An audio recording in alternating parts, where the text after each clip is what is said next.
ओम नमो भगवते वासुदेवाय नमः। आप सभी का स्वागत है आपके अपने एस्ट्रो टीवी यूट्यूब चैनल पर। दसवीं तिथि महिमामयी कार्तिक महाविशेष, हरि स्मरण से मिटे दुख, पाओ सुख अतिशेष, सुनो कथा हरि नाम की, कर लो मन में ध्यान। तो बहुत ही स्वागत है आप सभी का। इससे पहले के सभी अध्याय सुनने के लिए और कमेंट करने के लिए आपका बहुत बहुत धन्यवाद। आज सुनिए कार्तिक मास महात्म का 10वां अध्याय। किसी गांव में सास और बहू रहा करती थी। एक बार सास ने बहू से कहा कि बहू, मैं कार्तिक स्नान करना चाहती हूँ। तो बहू बोली, माँ जी जरूर करो, मैं भी आपके साथ कार्तिक स्नान कर लेती हूँ। तो सास बोली, बहू तुम्हारी तो अभी बहुत उम्र पड़ी है, तुम बाद में कर लेना। ऐसा कहकर सासू माँ गंगा स्नान के लिए चली गई। उनके जाने के बाद पीछे से बहू ने कुम्हार के यहाँ से मिट्टी से छोटे कुंडे मंगाकर रख लिए। अब बहू रोज सुबह जल्दी उठकर स्नान करने के लिए कुंडा लेती और बोलती, मन चंगा तो कुंडे में ही गंगा, और बहू स्नान कर लेती। उधर सासू माँ जब कार्तिक स्नान कर रही थी तो एक दिन स्नान करते समय उनकी सोने की नथ गंगा जी में बह गई। उधर सासू माँ जब कार्तिक स्नान कर रही थी तो एक दिन स्नान करते समय उनके सोने की नथ गंगा जी में बह गई। इधर जब बहू ने स्नान करते समय कहा कि मन चंगा तो कुंडे में ही गंगा, तो गंगा जी के साथ ही सासू माँ की वह नथ भी कुंडे में आ गई। बहू ने सासू माँ की नथ को पहचान लिया। कार्तिक मास पूरा हुआ तो सासू माँ घर आई और बहू ने वही नथ पहनकर सासू माँ का स्वागत किया। अब सासू माँ कहने लगी, बहू ये तो मेरी नथ है, गंगा जी में गिर गई थी, तुम्हें कैसे मिली?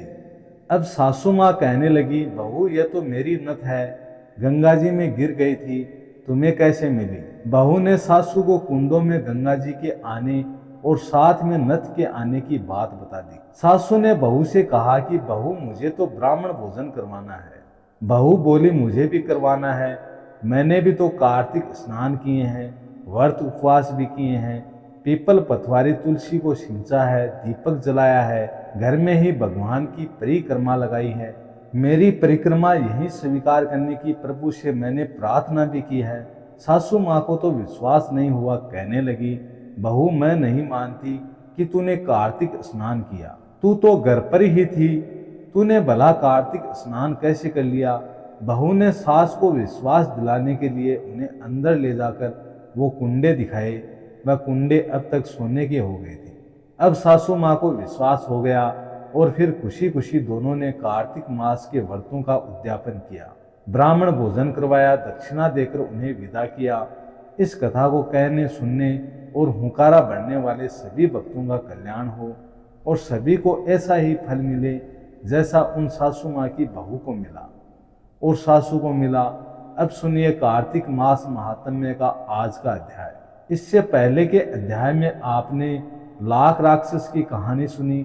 इतनी कथाएं सुनने के बाद महाराजा पृथु ने देवर्षि नारद से प्रार्थना की, हे देवर्षि, आपने कार्तिक महात्म्य, करक चतुर्थी व्रत और गृहस्थ धर्म के बारे में मुझे इतना कुछ बतलाया है, आप कृपा करके मुझे तुलसी जी का महात्म्य भी बतलाने की कृपा कीजिए। तब देवर्षि नारद बोले, नारायण नारायण। हे राजा पृथु, प्राचीन काल में सह्याद्री क्षेत्र के क्रवरी पूर्व में अत्यंत ज्ञानी धर्मात्मा और ओम नमो भगवते वासुदेवाय मंत्र का जाप करने वाला धर्मदत्त नाम का एक ब्राह्मण रहा करता था। वह अतिथियों का आदर सत्कार भी खूब करता था। एक दिन प्रातःकाल एक पहर रात्रि शेष रहने पर वह ब्राह्मण पूजा की सामग्री लेकर भगवान के मंदिर को जा रहा था कि इतने में उसने सामने से आती हुई एक अत्यंत भयंकर राक्षसी को देखा। आगे को निकले हुए टेढ़े मेढ़े और बड़े बड़े दांत, लाल नेत्र, बिल्कुल नगन लकड़ी के समान सूखा शरीर और मुख से घुर घुर शब्द निकल रहा था। ऐसी भयंकर राक्षसी को देखकर भयभीत धर्मदत्त ने अपने हाथ का तुलसी मिश्रित जल उस पर फेंक दिया। जल में मिश्रित तुलसी दल शरीर पर स्पर्श करते ही उस राक्षसी के समस्त पाप उसी क्षण दूर हो गए और वह तो हाथ जोड़कर धर्मदत्त के पैरों पर गिर पड़ी। तब धर्मदत्त ने उससे पूछा कि तू कौन है और किस पाप के कारण इस दशा को प्राप्त हुई है? अपने पापों से मुक्त हो चुकी वह राक्षसी कहने लगी, सौराष्ट्र देश में भिक्षु नामक ब्राह्मण की मैं पत्नी थी। तब मेरा नाम कल था। मैं ना तो अपने पति से मीठे वचन बोलती थी और ना ही अच्छा भोजन और फल खाने को देती थी। इस व्यवहार से दुखी होकर जब मेरे पति ने दूसरा विवाह करने का निश्चय किया तो क्रोध में आकर मैंने विष खाकर अपना शरीर त्याग दिया। इसके बाद यमदूत मुझे बांधकर यमराज के पास ले गए। वहां चित्रगुप्त जी ने मेरे सभी अच्छे बुरे कर्मों का लेखा जोखा बनाते हुए यमराज से कहा, हे महाराज, इसने अपने जीवन में कभी भी कोई शुभ कार्य नहीं किया, सदैव अपने पति से द्वेष करती रही हैं। यह सुनकर यमराज ने उसी क्षण आज्ञा दी, क्योंकि जिस बर्तन में ये पकाती थी उसी में खाती थी, इसलिए इसको पहले अपने संतान को खाने वाली बिल्ली की योनि में भेजा जाए। उसके बाद पति से द्वेष करने के कारण इसको विष्ठा खाने वाली शुक्र की योनि प्राप्त हो। क्योंकि इसने आत्महत्या की है, इसलिए यह प्रेत योनि में भी जाए। सो महाराज, मैं 500 वर्ष से इस योनि में हूँ। भूख और प्यास से दुखी होकर एक वैश्य के शरीर में प्रवेश करके मैं कृष्णा और वेणी नदी के संगम पर गई। जैसे ही मैं नदी के तट पर पहुंची, विष्णु जी के दूतों ने मुझे वैश्य के शरीर से निकालकर फिर बाहर फेंक दिया। वहां से घूमती फिरती मैं आ रही थी कि मुझे आप मिल गए और आपने तुलसी मिश्रित जो जल मेरे ऊपर फेंका है उससे मेरे संपूर्ण पाप नष्ट हो गए। अब कृपा करके इस प्रेत योनि से भी मेरा उद्धार कर दीजिए। राक्षसी से सारा वृतांत सुनने के बाद ईश्वर भक्त ब्राह्मण धर्मदत्त ने कहा, तुझको देखकर मुझे अत्यंत दुख हो रहा है। मैं जानता हूं कि तीर्थ व्रत दान आदि सत्कर्म प्रेत योनि में नहीं हो सकते।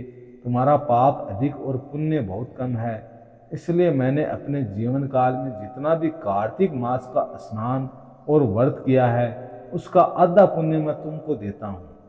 इससे तुम्हें उत्तम गति की प्राप्ति हो जाएगी।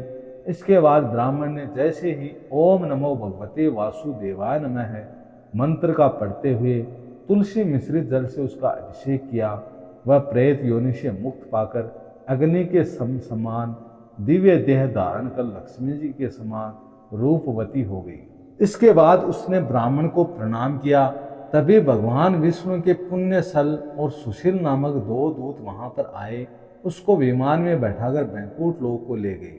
उन दूतों ने धर्मदत्त से कहा, हे ब्राह्मण, निरंतर भगवान की भक्ति में लीन रहने के कारण तुम धन्य हो। तुम्हारे द्वारा कार्तिक मास के स्नान और व्रतों का पुण्य दिए जाने के कारण ही इसकी मुक्ति हो पाई है। हे विप्र, आपने इस त्याग भक्ति और कार्तिक स्नान के प्रताप से कालांतर में तुम राजा के कुल में जन्म लोगे और अंत में बैकुंठ धाम को प्राप्त करोगे। हरे कृष्णा। आज के अध्याय में बस इतना ही। अब सुनिए श्री तुलसी चालीसा पाठ और तुलसी माता की आरती। तुलसी चालीसा पाठ। श्री तुलसी महारानी करूं विनय शिरनाय, जो मम हो संकट विकट दीजिए मात नसाय। नमो नमो तुलसी महारानी, महिमा अमित न जाय बखानी। दियो विष्णु तुमको सन्माना, जग में छायो सुयस महाना। विष्णु प्रिया जय जयति भवानी, तिहु लोक की हो सुख खानी। भगवत पूजा कर जो कोई, बिना तुम्हारे सफल न होई। जिन घर तव नहीं होए निवासा, उस पर करही विष्णु नहीं बासा। करे सदा जो तव नित सुमिरन, ते ही के काज होए सब पूरन। कार्तिक मास महात्म तुम्हारा, ताको जानत सब संसारा। तव पूजन जो करे कुमारी, पावे सुंदर वर सुकुमारी। कर जो पूजन नित प्रति नारी, सुख संपत्ति से होए सुखारी। वरदा नारी करे जो पूजन, मिले भक्ति होवे पुलकित मन। श्रद्धा से पूजे जो कोई, भवनिधि से तर जावे सोई। कथा भागवत यज्ञ करावे, तुम बिन नहीं सफलता पावे। तुम बिन नहीं सफलता पावे। छायो तब प्रताप जग भारी, द्यावत तुम ही सकल चितधारी। तुम्ही मात यंत्रन तंत्रन, सकल का सिद्धि होवे क्षण में।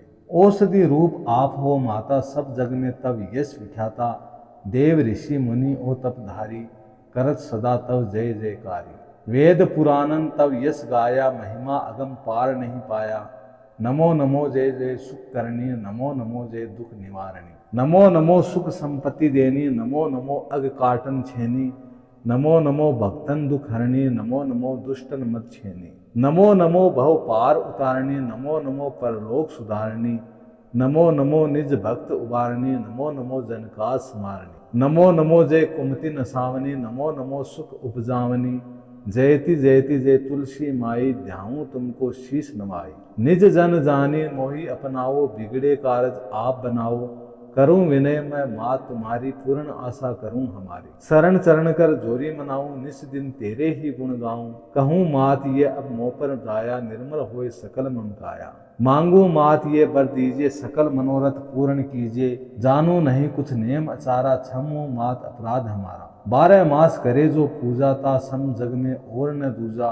प्रथम ही गंगा जल मंगवावे, फिर सुंदर स्नान करावे। चंदन अक्षत पुष्प चढ़ावे, धूप दीप नैवेद्य लगावे। करे आचमन गंगा जल से, ध्यान करे हृदय निर्मल से। पाठ करे फिर चालीसा की, स्तुति करे माँ तुलसा की। ये विधि पूजा करे हमेशा, ताकि तन नहीं रही कलेसा। करे मास कार्तिक का साधन, सोवे नित पवित्र सिद्ध हुई जाहि। है ये कथा महासुखदायी, पढ़े सुने सो भव तर जाई। तुलसी मैया तुम कल्याणी, तुम्हारी महिमा सब जग जाने। भावना तुझे माँ नित नित ध्यावे, गा गा कर माँ तुझे रिझावे। ये श्री तुलसी चालीसा पाठ करे जो कोई, गोविंद सो फल पावही जो मन इच्छा होय। तुलसी चालीसा का पाठ करने के बाद श्री तुलसी माता की आरती का गायन भी जरूर करना चाहिए। इससे भी उत्तम कोटि का पुण्य लाभ मिलता है।